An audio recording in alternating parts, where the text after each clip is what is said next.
How is everybody doing in this fantastic time zone? We are back with LASS 2025 Benefiting Care. That is the Lady Arcaders Super Showcase. Now, I could tell you a little bit about care.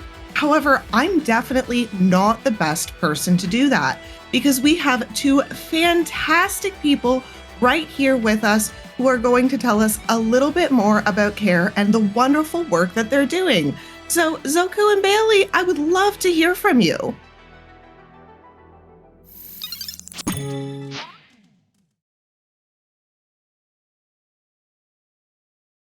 Hello, everyone. Good time zone, good morning, evening, afternoon, wherever you're watching the Lady Arcaders Super Showcase 2025 from.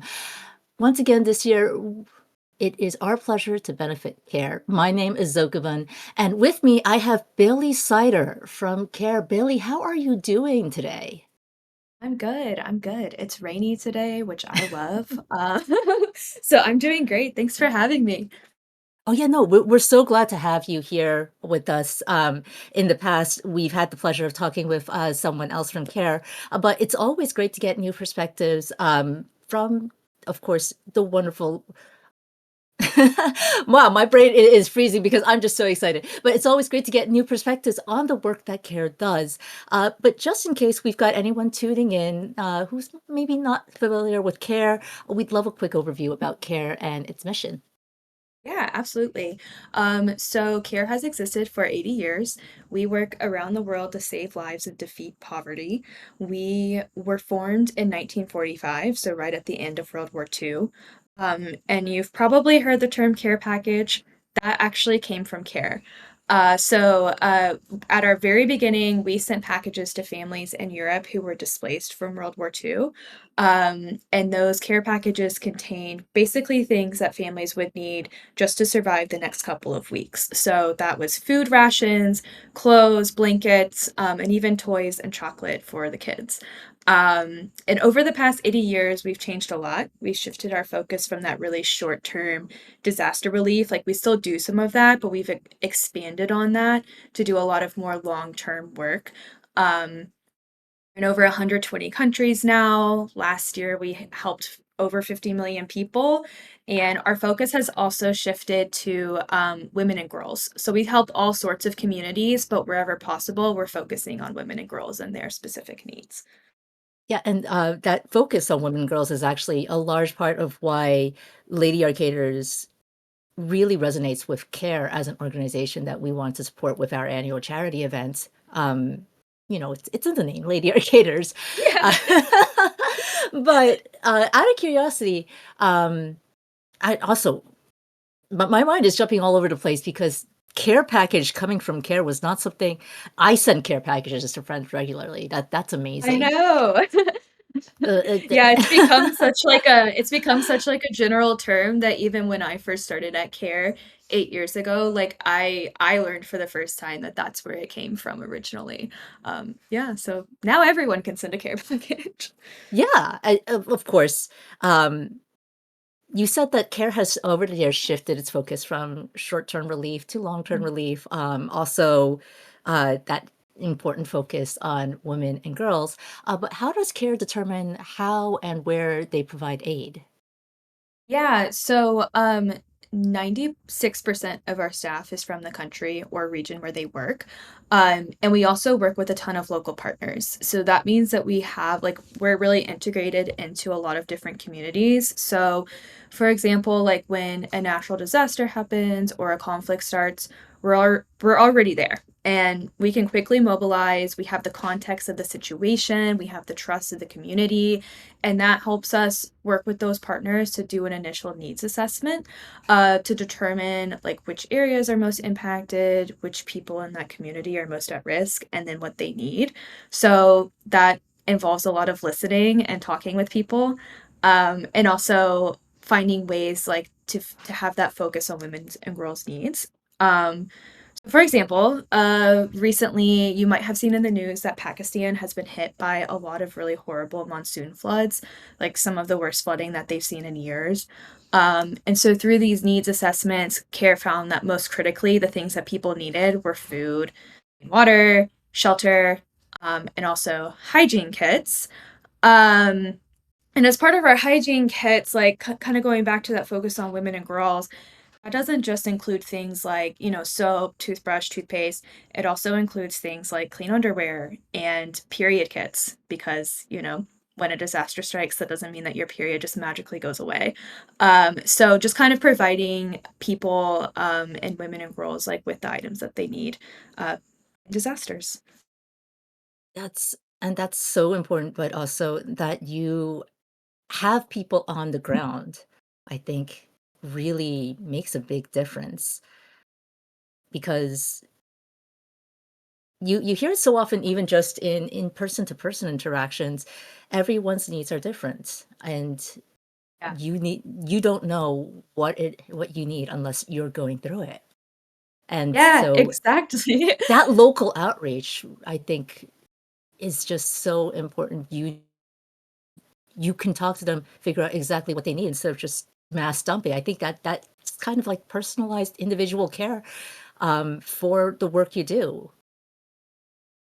Uh, Yeah.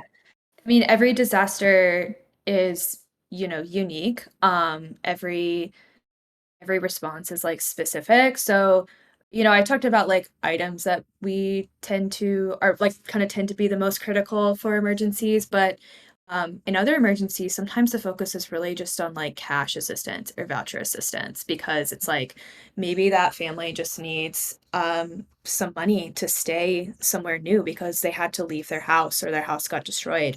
And so where it's possible, CARE also does that, just focusing on cash assistance in emergencies, just to get people through like that first couple of weeks or months until they can be in a more stable situation. So every conflict's a little different, every response is a little different. Yeah, so it's just kind of listening to people and focusing on their specific needs for that time. we are here raising money for care, and so I'd like to ask a little, where does donor support have like the most direct impact? Um, we are we are a dedicated community, but we understand that, and of course, every little bit that anyone is able to give counts. But for someone who might want to know, hey, where is my money going to? I can't give much, but I really want to help. Are there any programs where CARE operates where even small donations have like meaningful impact? Yeah, honestly, so many. I mean, I feel like in so many cases, like even a small donation can have such a huge impact on any of our programs, really. I mean, even like 15 or $20 could help fund meals from community kitchens or like those hygiene supplies that I was just talking about for people who've lost everything in a natural disaster. Or even like blankets or winter coats for people who've been displaced in winter in a place where it gets really cold, like Ukraine or Syria. So really, any donation can make a big impact. But even if you can't donate money, like there's other ways to donate. You can donate your reach. Like events like this are so awesome because like I really feel like you all are spreading care and care's message through like to a new audience or people who may not have heard of us before. I mean, we have people who do birthday fundraisers on Facebook or Instagram, or like even just sharing one of our posts can have an impact. Like I mean, I think I sit in an office with our social team, so I get to see like the work that they do every day, and I love just the stuff that they put on Instagram specifically. Like they do like these really easy to understand explainers on different crises or different issues that are happening around the world, and just do a really good job of sharing stories from people who we work with, and so even just like spreading awareness can make such a huge impact. And that actually ties into what I want to ask you next, actually. You've been with CARE for 8 years, you mentioned. How did you Yeah. come to work with CARE? And you just mentioned you sit in office with the social team. What do you do Yeah. in your day-to-day role of CARE? Yeah, yeah. So, I was working in tech startups right after college, and I enjoyed that. But after a couple of years, I was just really feeling like I wanted something where in my day to day, it felt like it was making a more real or positive impact. And so I found Care, and I've been working on the marketing team. I specifically work on the website. I manage care.org, which is our main site. Um, and so my day to day changes, but what I love about it is that I get to meet with so many people from across the organization. So yeah, like I sit with the social team, I have conversations with them all the time about our comms and like best ways to spread our message. Um, and I work with our content team, which helps like write all of these amazing stories in the news section of our site. I get to work with programs teams, kind of like figuring out the best way to explain the work that they do to a big audience. And then our fundraising team on like how to, best raise donations and which areas like we should call the most attention to.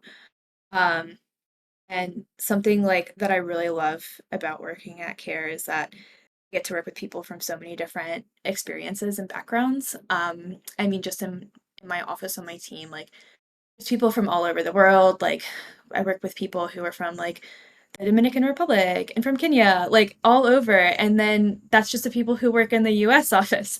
And I get to work with teams from all over. Like I've worked with our team in Yemen and in Tanzania and in Cambodia on starting up their own sites. So every day is a little bit different, which I love. I think what just the scope of like all the people you work with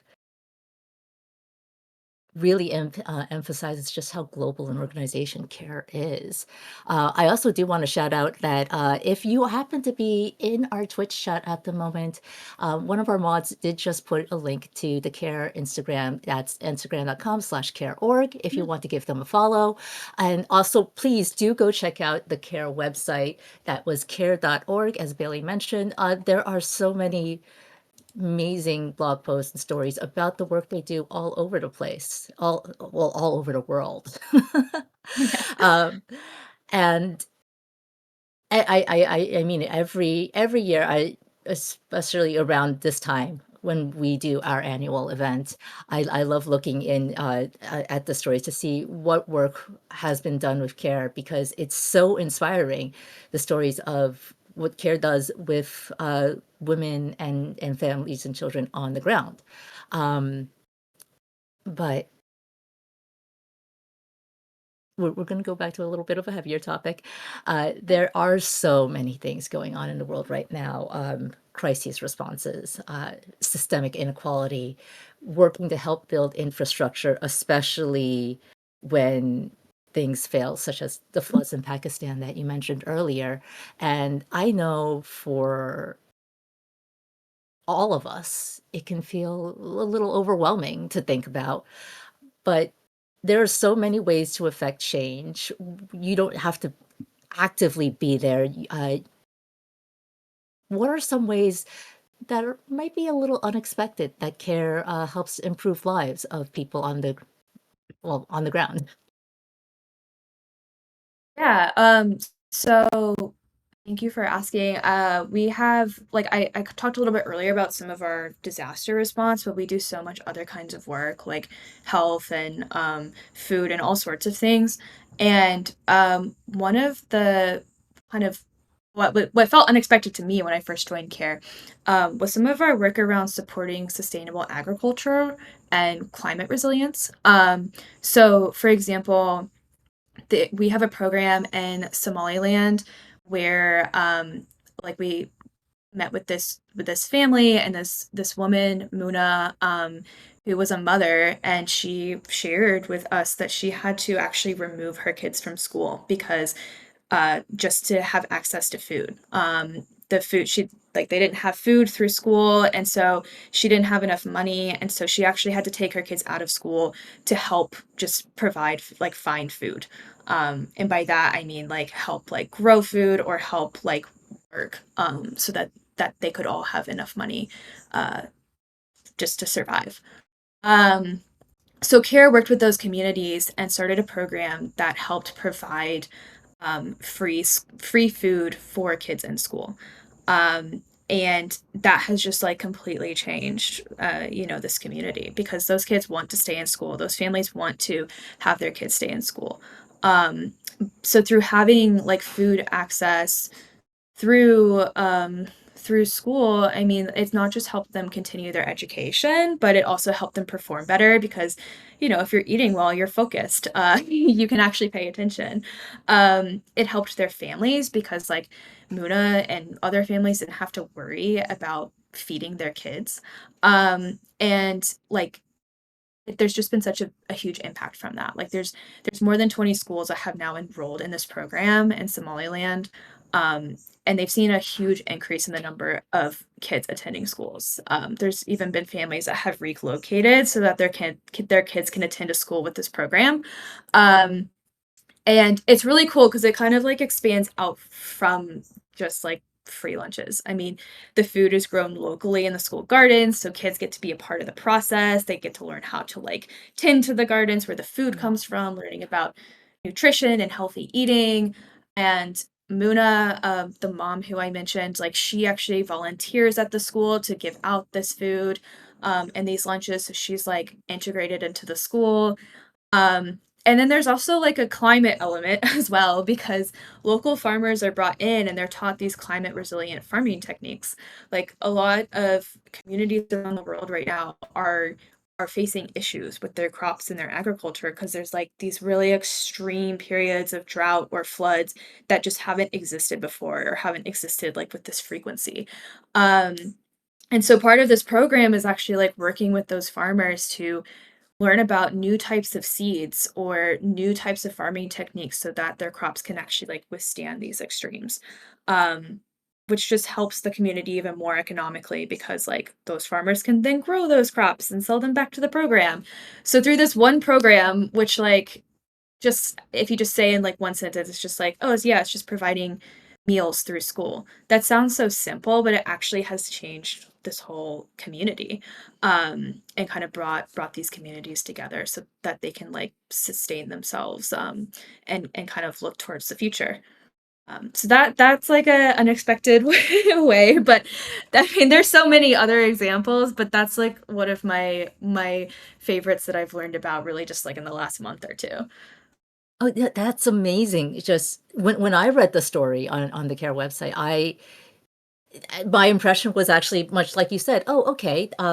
Yes, kids are getting to eat so that they don't have to be worried about being pulled out of school, and also they'll get that education so they can continue to grow and learn. And also it empowers the women to be able to provide uh, for their families.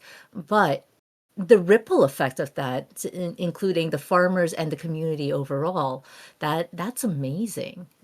Just really, it's not just okay. This is going to sound crass, and I do apologize. Here's food.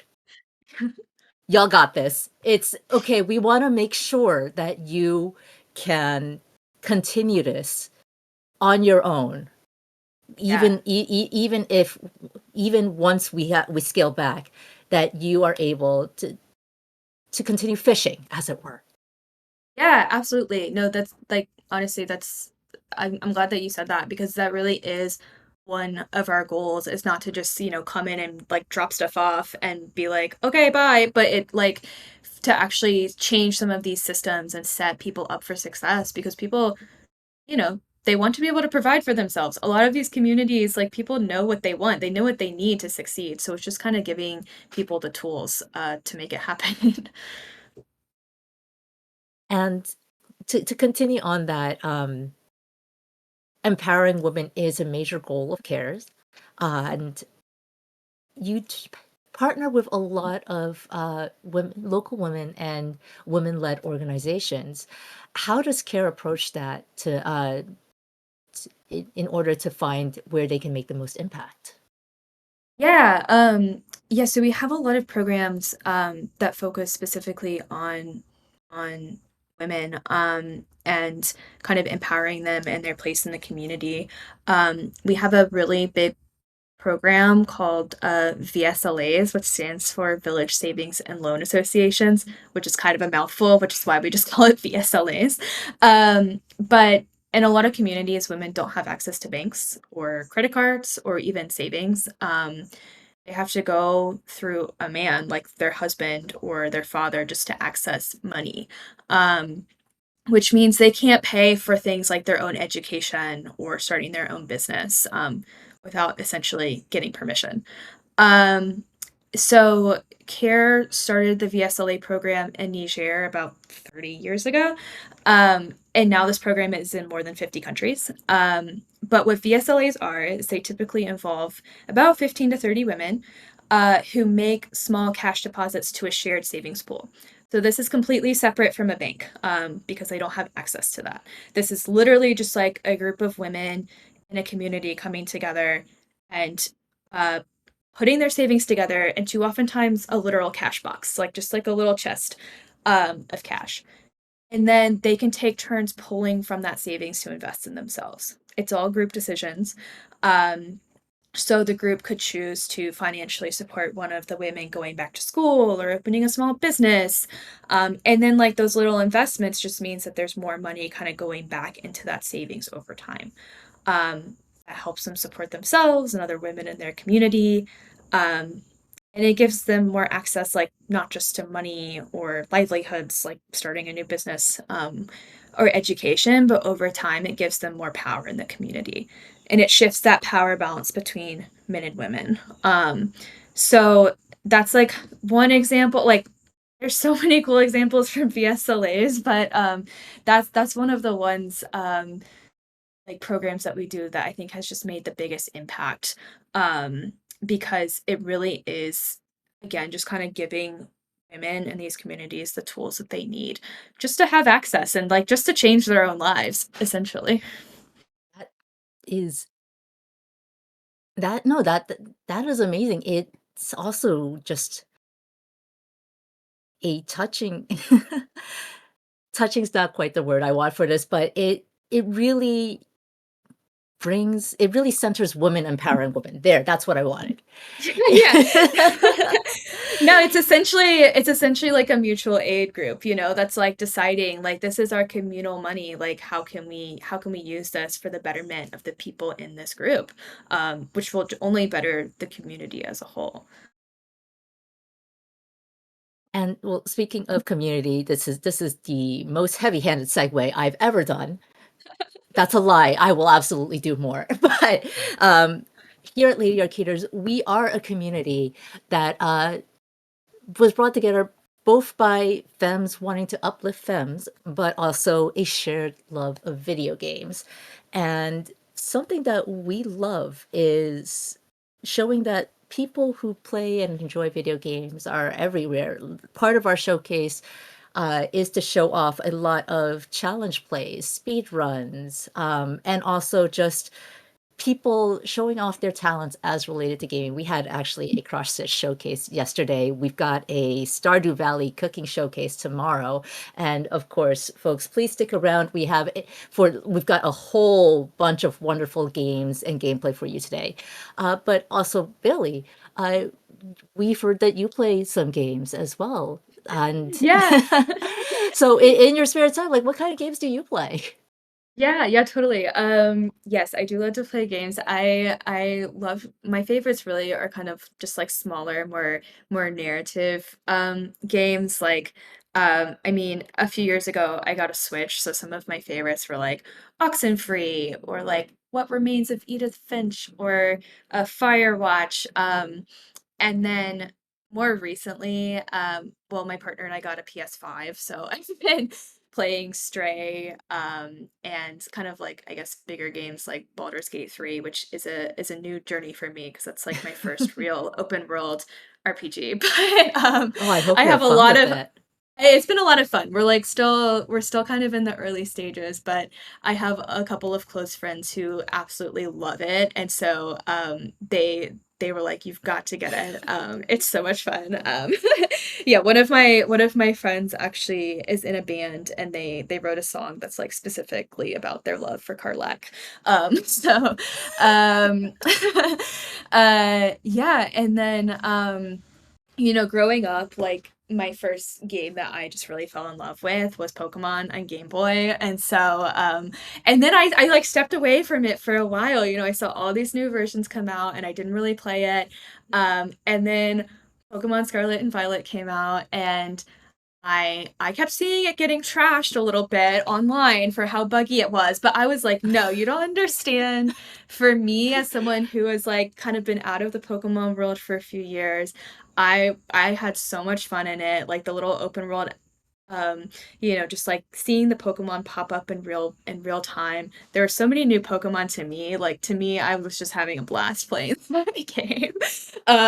Yeah, so and then, I mean, honestly, I could keep going on, but I'll just give a shout out to my favorite game that I've been playing just over the last few weeks. It's called Terra Nil, where you start with this like honestly just like a total barren wasteland piece of the earth, and you gradually like build windmills or like turbines that help make the soil better, so you're seeing the soil like turn green again, and then over time you see like more plants pop up like trees and flowers, which brings in deer and small birds. And so over time you get like these tools or these different items that can kind of help change this world from like total nothingness, like poisoned landscape, to like beautiful forests and rainforests and beaches and like whales and bears and bulls. And it's a very like peaceful, soothing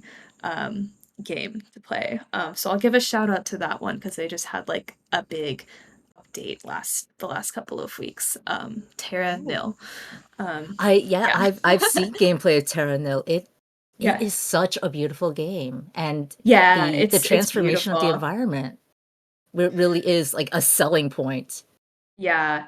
Yeah, I love like games that have like a really just kind of unique art style like that, where it's just you just kind of want to run around and be in the world itself. I mean, even like Monument Valley, which is, puzzle game, but it's done so beautifully. It's like I could just play that for hours just to see what the next little puzzle is going to look like. No, it really is. You mentioned when we were prepping for this interview, it was mentioned that Monument Valley is a game that you enjoy, and Hmm. so I picked it up again for the first time in years, and I just couldn't stop. I went straight back into it, and went through the entire game in like a day. Which, Yeah. I mean, it's not a long game, but it's just No. beautiful. Yeah. Um, but let's go back actually to that childhood favorite of yours, Pokemon, because we wanted to talk a little bit more about Pokemon with you. And Yeah. so it's not quite Scarlet Violet. I do apologize, but Oh. we are, please, chat. I would like you to stick around as we're wrapping up this interview because Bailey's going to join me on a little romp through the world of Pokemon Legends Arceus, and we're just gonna chat about Pokemon and have a fun time. So, uh, while we wrap up this interview, Bailey, thank you so much for speaking with me about care. And it was a blast learning about all the work that CARE does.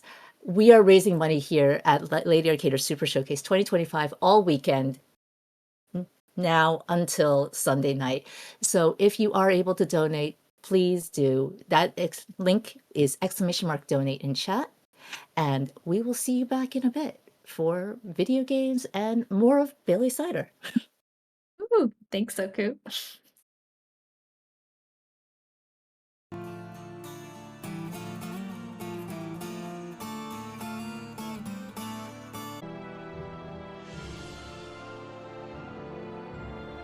Hello, hello, hello, everybody, and welcome back to Lady Arcader's Super Showcase 2025 Benefiting Care. I am ClockworkOphelia, and I'm going to be sitting with y'all for the next little bit. But first, before we get into that, I do just want to let you know a little bit about what we're doing. So you're watching the Lady Arcaders Super Showcase, which is an all-women and femme charity talent event running from August 21st to 24th, benefiting CARE. We just had a fantastic interview with CARE, and we had got a lot of information about the wonderful work they do. The Super Showcase features a bunch of talented women and femmes sharing games that they love and other gaming adjacent showcases. So make sure to tune in throughout the weekend and tell your friends. Now, I would say you could continue to tell a bit more, but I'm going to let y'all know I'm looking at something that doesn't talk very much, at least right away. However, maybe we can coax a few words out of our resident mistress mime? Zoku, do you have any words for us?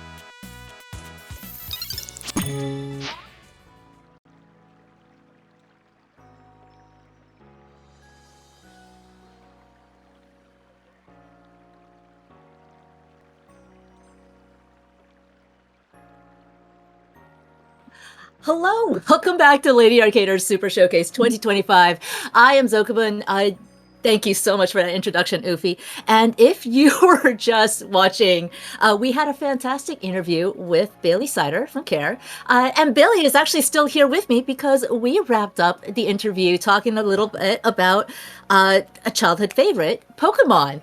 And so here we are in Pokemon Legends Arceus. Bailey, thank you for sticking around.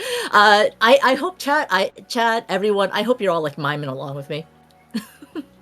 I am definitely miming along. Thank you, Zach. I am, even though no one can see me. I've been in the box. same. I would like to be let out of the box. The thing that is throwing me is that every so often, Mr. Mime is going, mime? And I don't know how to feel it's about like, wait, you talk? I don't know how to feel about that. Same, really.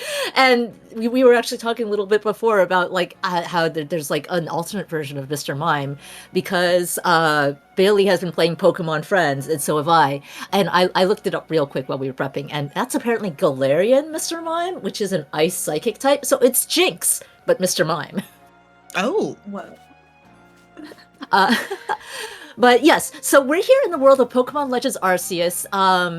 If you have played Legends Arceus before, I do have to let you know. And if you haven't, actually, I do have to let you know, this is actually after the game has already been finished. I've rolled credits on this game already. We're just going to be here exploring and talking Pokemon and our background with it.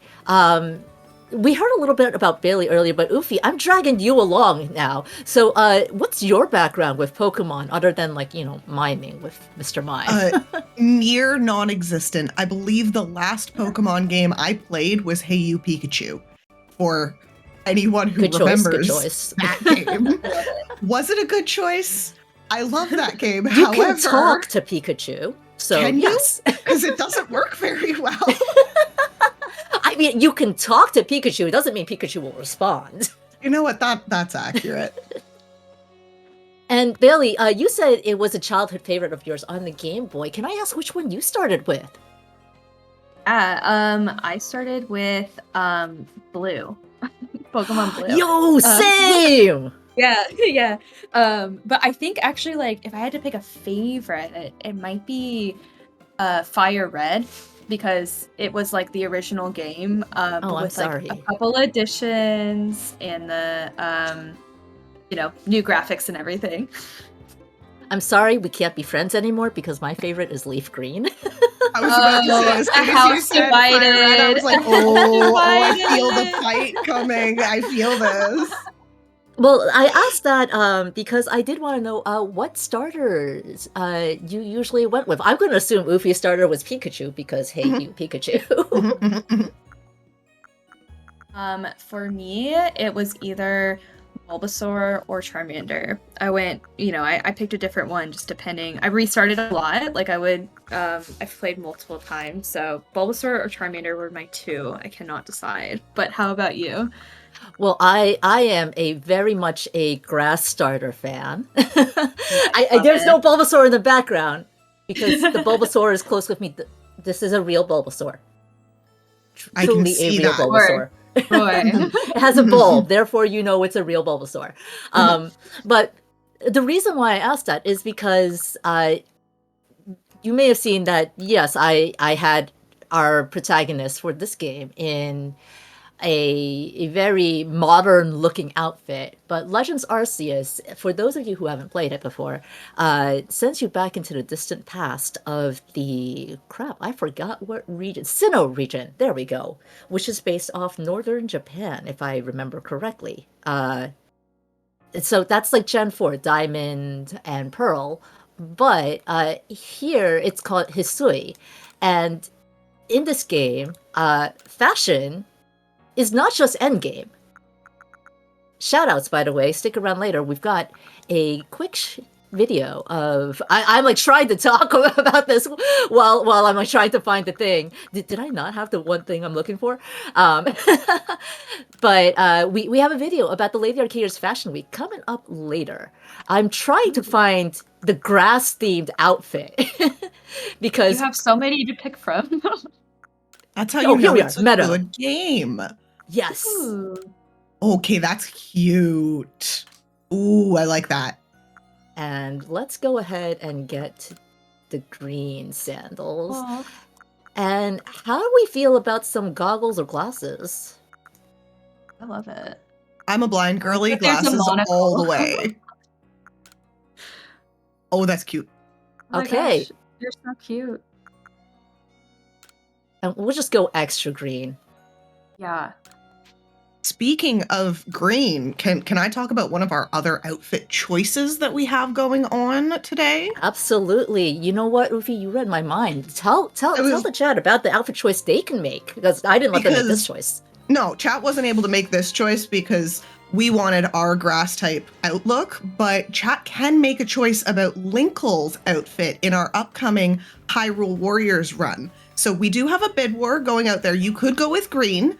Green does currently have $10 towards it. We have a couple options, however. You've got green, you've got blue, you've got pink, personal favorite, we've got yellow, and we have purple in the lead because somebody came in and decided that Linkle was going to be purple with a $234 lead over everything else. So wow, that was an anonymous donation. I really, truly want to thank you for that. Purple is a fantastic choice. That's also gone towards our other incentive we have open currently, which is the PvP face-off for Aereo, and that has gotten us really, really close to that incentive. We only need about, oh goodness, I have to do math, $16?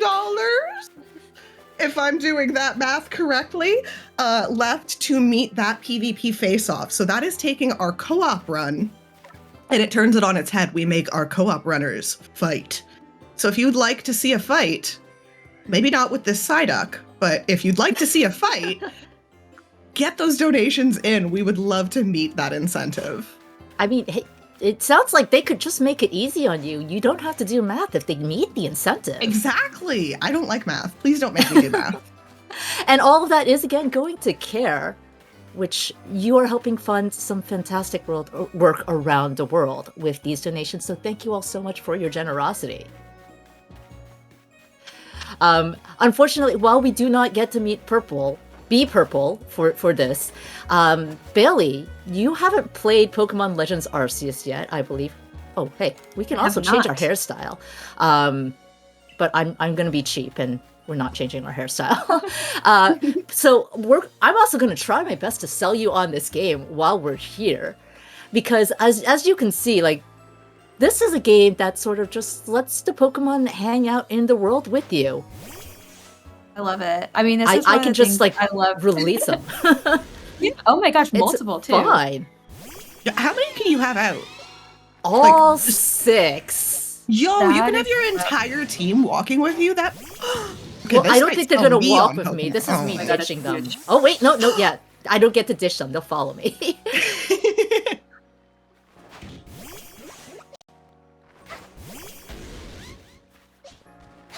But yes, you can have, is this all 6? I think it is all 6. Am I missing one? Samurott. Okay. And then they'll just come back and join you if you're far enough. But yes, you can just release them and speak with them, and they'll make noises at you because they're friendly. We promise they're friendly. Aww. This is great because in Pokemon Scarlet Violet, you can only have one run around with you at a time. I mean, you can do like a little picnic with everyone, but if you want them to run around with you, you can only pick one. Who do you usually have running around with you? Yeah. Oh, that's a great question. So with Scarlet, I went with a fire starter. So I had Fuecoco.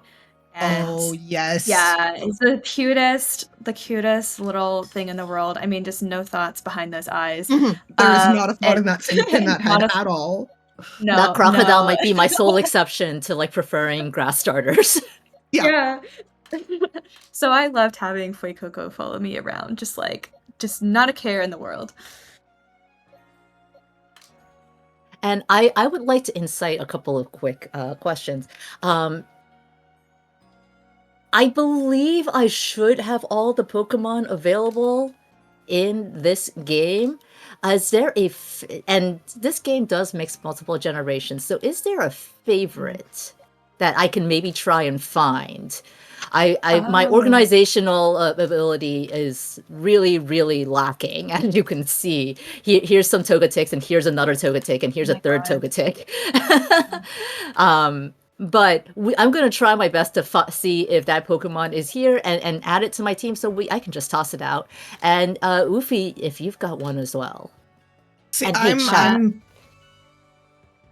Yes, chat. While I've thrown that at them, if you donate and Ufi reads that donation, I will swap that Pokemon into my team. Oh my god, I love it. You can decide who will come with us. The power. I'm loving that you have a Lickitung, honestly. Oh yeah, I had to go find the Lickitung again. Yeah, I saw a couple. There is definitely a Lickitung in this game. Here we are. Yeah. See, yeah, I'm still like way back in. I'm so old when it comes to Pokemon. I'm still just like, oh yeah, there's more than 250. Like all of the original, all of the Gen 1. That's where I'm at. I'm like, oh yeah, I know there are other Pokemon. I can't name them. So I saw Lickitung. I'm like, I know that Pokemon. I know that one. Yeah. No, this is Spiel. I know Spiel. This is the fun thing about playing after kind of being out of it for a bit, though, because you find new favorites. Like Pawmot is one of my new favorites. Just little like electric kind of little bear dog thing running around. Yes, so cute. I don't believe Pawmot is in this game, unfortunately. That is because I also was someone who got back into Pokemon after years of trying to start it and then failing is how I'll put it.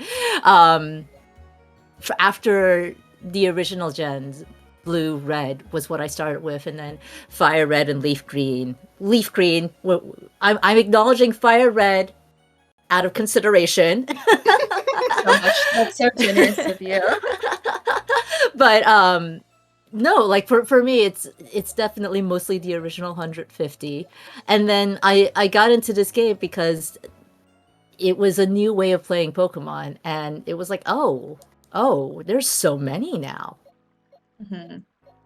You have a new favorite that you discovered from playing Arceus? I can't say it's from playing Arceus. Yeah. But you may have noticed that I have some Mons in the background. And my number one favorite is actually always going to be Ditto. But I love Ditto. Right? But I learned there's a little trash baby. Oh, yes. Oh. Trubbish is a literal trash baby of a Pokemon. My spirit animal. I love my Pokemon boy. That is my Pokemon. And the instant I found out there was a Ditto version of it, I bought it.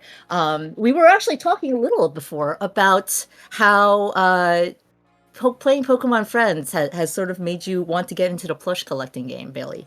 Yes. And I'm here to warn you that yes, once you start that, it becomes a problem.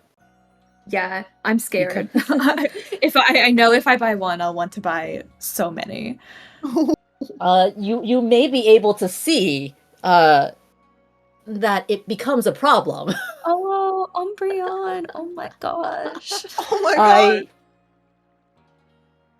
In fact, I originally wanted to only get Ditto versions of plushes that I personally have an attachment to, like this trash baby here.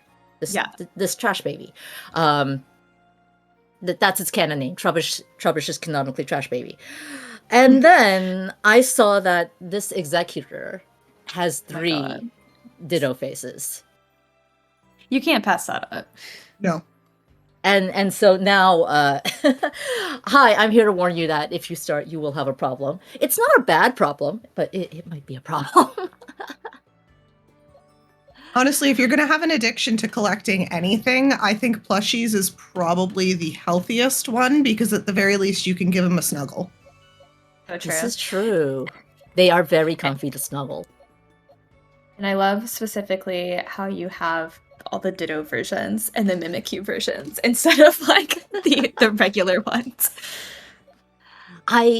You know, sometimes you got to feed that imposter syndrome a little. That's how I'll phrase it.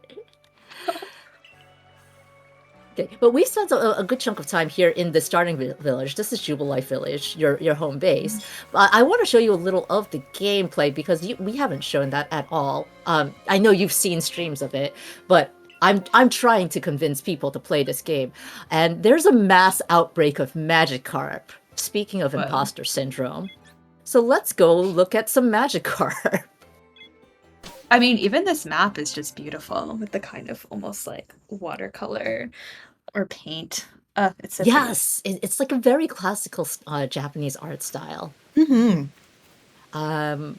Okay, this is where I try and figure out if I remember. Okay, I think that's where I want to go. So I think I remember my controls. But one of the fun things I enjoyed about Arceus was that it's just basically kind of open world.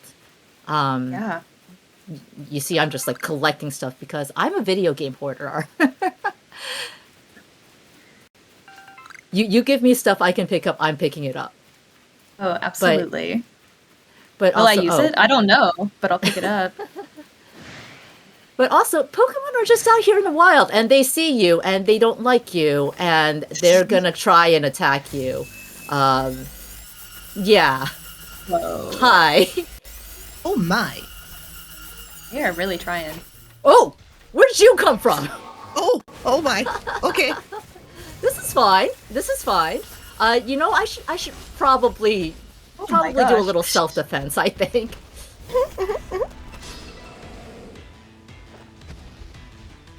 Yeah, look at tongues. Oh no. Oh no. This might be a problem. Oh no. Oh, you did your best. okay. It's okay. Apologies to all my Lickitung lovers out there. We're running. Honestly, Lickitung made some good tries. That's the most important part. Lickitung stood out there. Exactly. I do really love a game where you can kind of just observe the world. Like, I know a lot of games have been moving towards very... No, you're good. Keep talking, Ufi.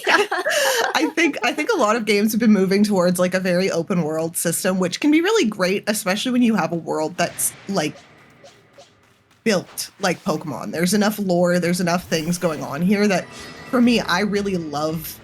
As Bailey was saying with the interview, I love a lot of like narrative games like that and seeing how stuff works out. And I love seeing the interactions. It would be like just being able to walk through, kind of sneak, watch the Pokemon.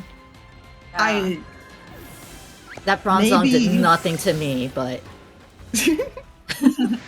going down. it saw me and it did the Metal Gear The Metal Gear Solid Metal Gear alert. Solid alert. Yeah. I was gonna play the sound on my soundboard, but I don't think that Tech would like me if I did that. We're gonna not do I that. would love it personally.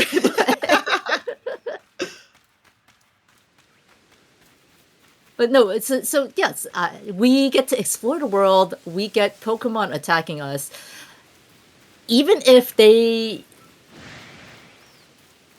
I'm doing nothing to them. I don't even remember what Pokemon you are, but I'm doing nothing to you, Fred. Oh, it Angie.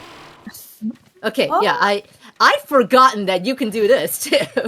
But you can capture, befriend. I like that. Befriend. Yes, you can befriend. Pokemon is about befriending. You can befriend Pokemon and ride them, or specific legendary, not really legendary, but specific Pokemon. Speaking of favorite Pokemon, Herminator sends in a $7.20 donation for their favorite Pokemon from Gen 1, which is Seitter at 72. Honestly, that's a Pokemon I know. That's a good Pokemon. That's a very good Pokemon. That is, in fact, a Seitter's very cool good Pokemon. Thank you so much for that donation, Herm. Let me go ahead and actually get back to the village. Oh, and yes, this is the Pokédex in this game. Oh, cool. And it's like a little notebook. So pretty. It is a little They notebook. made everything really aesthetic. And you fill out... Oh, wait, no, I want to go back to the village. And you fill out little tasks to fill out the Pokédex. I did not actually complete all the tasks, so I lied at the start of this. It is not a complete game. We're helping me complete the Pokédex by showing off the game. But speaking of showing off, here's a big boy. We'll go ahead and find that Scyther, but also you can just see the Pokemon hang out here. Oh. These are the Pokemon I've captured and befriended. Well, this is nice. I like seeing them in this field instead of Right? thinking of them in like a computer box or whatever. This is much nicer than putting them in the Pokebox. This is. feels polite. This feels nice. I know that, Yeah. they get their space in there and they're in good enclosures and all of that. I understand the lore. However, this feels better for me. It's I mean, nice I was going to see say it. free-range Pokemon. Yeah, but that has implications I don't really like. I learned just yesterday. Okay, no, I didn't learn. I recalled just yesterday. We're gonna add Scyther. Heck yeah. Thanks to Herm's donation. You have so many. I do, and that's because I am a stat kind of collector. You can see the stats on the side, the right side of the screen, and so I just try to collect. I just try to catch them and then look at the stats later. But I learned yesterday, speaking of eating and, well, we didn't say eating, but speaking of unfortunate implications, I was reminded yesterday that slowpoke tails are eaten. I didn't know this, and I could have lived a lot longer without that information. I don't know how to respond to that. I'm ready to make it worse anytime. I don't know how you can. They're severed. They don't get shed to be eaten. They're severed to be eaten. So are there tailless slowpokes running around? Well, this one might be a tailless slowpoke. Oh no! Joy-Con drift. You can't really remove the tail on this one. But no, so the thing I was reminded that this was a thing, but the thing I actually learned was that this goes as far back as Gen 2. Really? So gold, silver, crystal. I don't know where I'm going. my. Can be so cruel. I thought it started from Gen 5, which is Sun and Moon. When I think they went to Hawaii. And this is canon, by the way. It shows up in your Pokedex. Oh my goodness. But when I looked it up, Slowpoke tails have been a thing as far back as Generation 2. And yes, now you all get to share this lore with me. Oh, wow. And it feels so rude that they put it in the Pokedex, especially. It's like, That's more of you've where I'm captured at. I'm like, you've captured a Slowpoke. Do you know what you can do with it? You can that's eat more it. of where I'm at. I'm like, that is the strangest thing to read in your Pokedex. Just, hello, you've captured a Slowpoke. Did you know that you could eat its tail? What? This There's is a very recipe. important Like, information.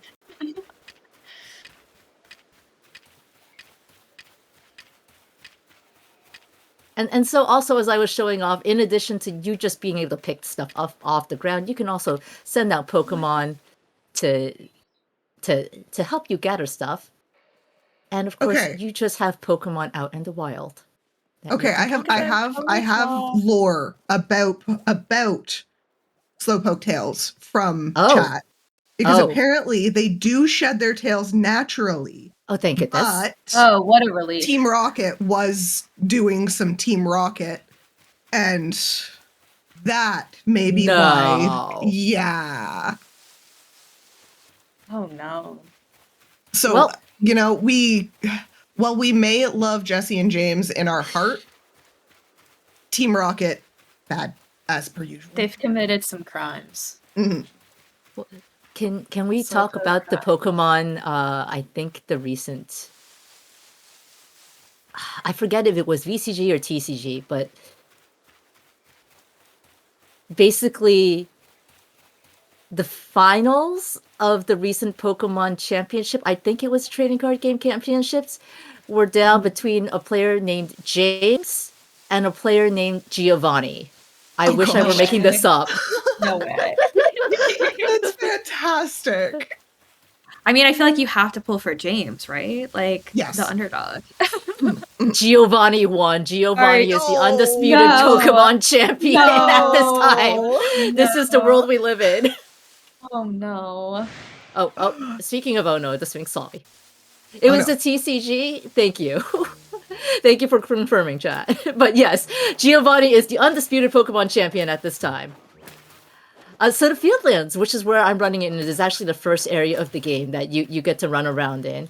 I'm not doing a very good job of being sneaky, but you can see you are able to sneak around in the tall grass so that the Pokemon do not see you. So you are more easily able to say if you don't want to battle them to capture them. Oh, I was very good at that too. You can just throw balls at them. As though this were Let's Go. It took us a while, but we're getting back to the goal of trying to get Billy to play this game. No, I love it. Because the goal of this game is, like, you're kind of helping create the Pokedex, right? Yes. This is the first known Pokedex in Pokemon history because you are in ancient Japan. Okay. Yes. So you can aim. And I'm trying my best to not let Joy-Con drift ruin this for me.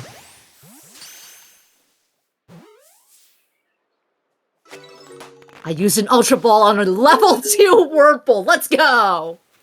Yeah. Very This is powerful fine. Wurmple.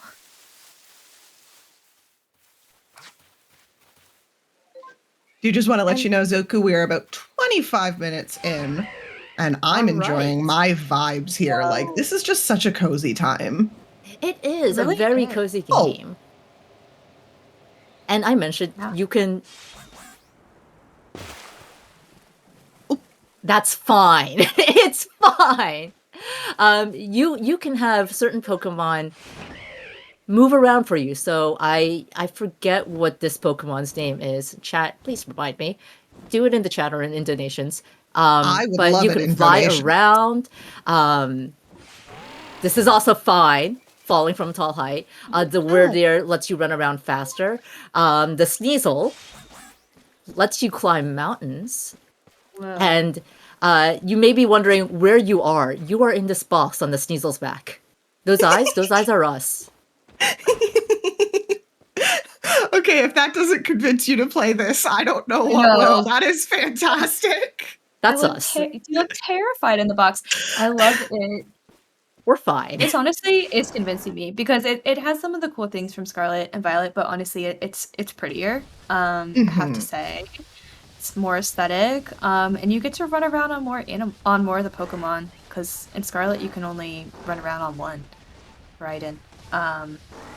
Yeah. So I mean, you don't get to hide in a backpack. The backpack is a very good touch. The Ursa Ring, you might have noticed what makes it different from the Wordier is it's actually a treasure tracker, the little radar. Oh, okay. I was wondering about that. So what treasures, like, is it just your consumables around the map that you can grab, or is it like specific treasures? It looks for specific spots, and then you can dig things up. Ooh. I'm trying to find one right now, actually, because it looks like we're close enough to something. I would spend way too much time doing this. Yeah. This would hours. I got a Literal candy hours. truffle. Oh, yeah, no. Okay, I would spend literal hours doing this. Anyone who's watched my stream knows I get very, very distracted looking for little things as soon as the radar goes off. Nintendo, I believe I've just sold 2 copies of Pokemon Legends Arceus. Sponsor us. Yes.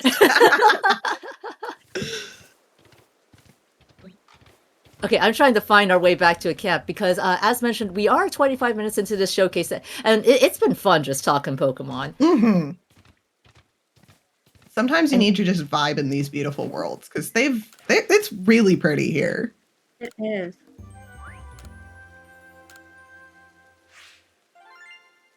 I've caught a Wurmple. This is the most important update to the Pokedex I will ever have.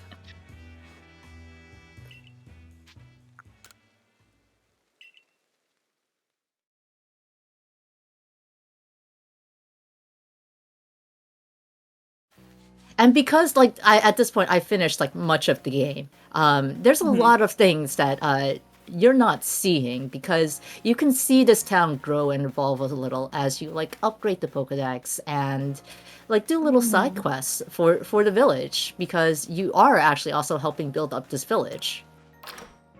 That's cool.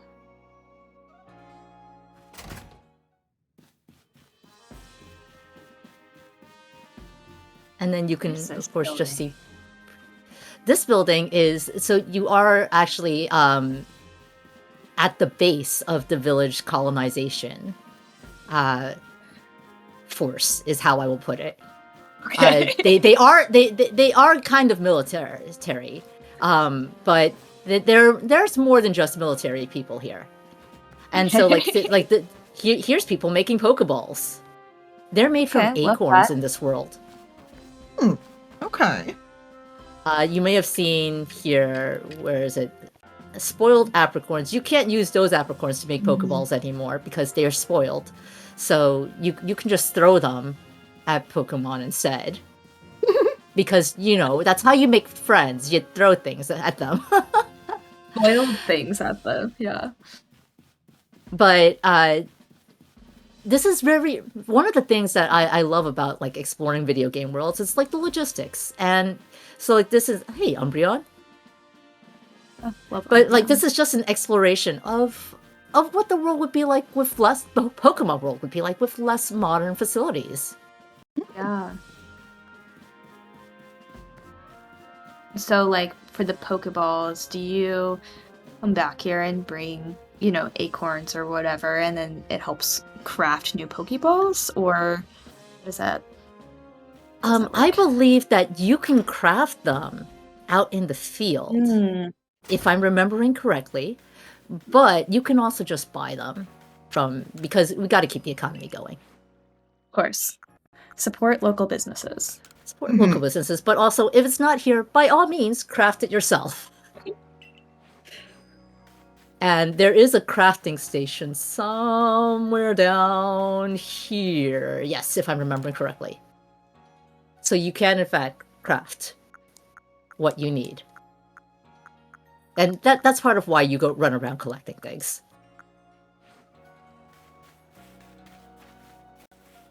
And yes, Chad is correct. I have not mentioned the lore because this is endgame, but at the start, people are afraid of Pokemon because Pokemon are this mysterious force. They're wild animals. They're not domesticated as they are in the modern world. You are a modern person being thrown back in time. That's why we started off in a t-shirt and shorts. They didn't have t-shirts and shorts in ancient Japan, apparently. But because you only know Pokemon as friends, you introduced this world to the concept of befriending Pokemon. So essentially, because we know stuff about Pokemon's being friends, we then make Pokemon friends for everyone. Yes. Pretty love much. it. Whoa. I actually love that. And I like Except that we've for come Mr. back. Mime. Yeah, full Mr. circle. Mime's just in the box. Mr. Mime. But Ufi, I'm going to guess that this is where we should probably wrap up this showcase of Pokemon Legends Arceus, because we do have a fantastic day. Wow. A fantastic day of video games and fundraising for care. So, hey, Bailey, one more time, thank you so much for joining us for both the interview and just for hanging out and talking about like Pokemon and Legends Arceus. I hope you do get a chance to try it. And yeah, thank you so much, Zoku. Thanks so much for chatting. And I mean, honestly, I think you have convinced me. I've got to get Arceus. Yeah, I've got to run around in this world. To do a little Mr. Mimin. Perfect. I'm doing it. And I have been Zokubun. If you want to find me on Twitch or the internet, you can find me exactly as spelled here, Zokubun. I don't stream that often, but I am often behind the scenes on charity fundraising events, much like the one that you are watching. So once again, thank you all so much for being here, for supporting, for donating if you are able to, and even if you're not able to, getting the word out about care. And Ufi, I will let you take us away. Thank you so much for that, Zoku. I greatly appreciate it. This has been an absolute fantastic vibe to watch. I might have to get Pokemon Arceus now, and I think I'm going to really enjoy it. But we are going to take a quick little break as we get set up for our next showcase. I, however, will be seeing y'all a bit more tomorrow. So I look forward to it, and you have a fantastic day. Seitter herself will be back with you in just a few moments.